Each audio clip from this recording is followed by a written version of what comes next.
Update tayo guys.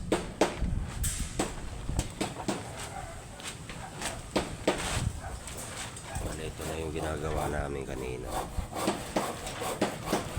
Kasi ito yung hagdan. Bale, ito may maliit na steel deck dito guys.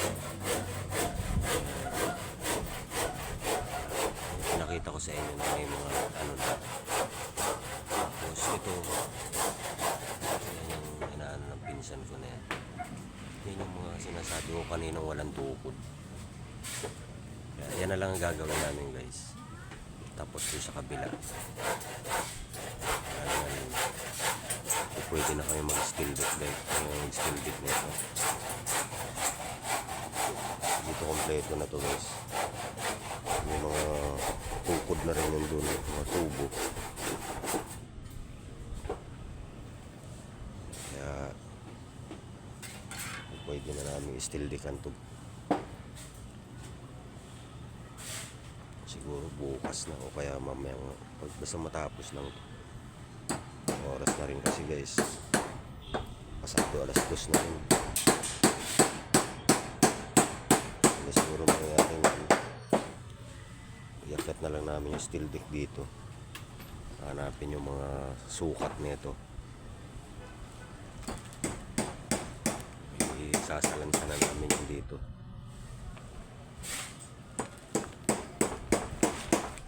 Ito naman siya guys.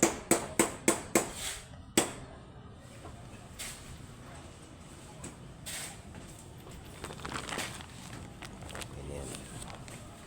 Makikita nyo na lang ang forma niya kapag may steel deck na guys.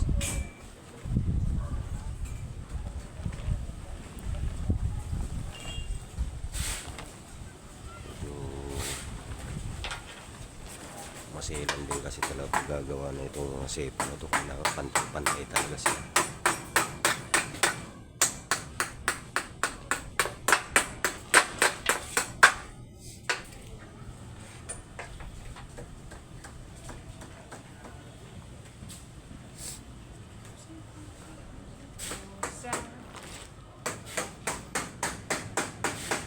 Kapitbahay namin, medyo mataas na kami sa kanila ngayon. Ikot lang natin.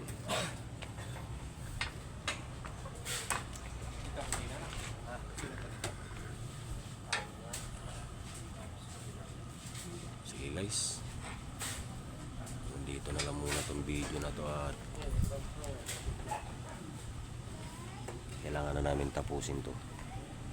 Kaya ibang step naman, steel deck naman. Okay guys.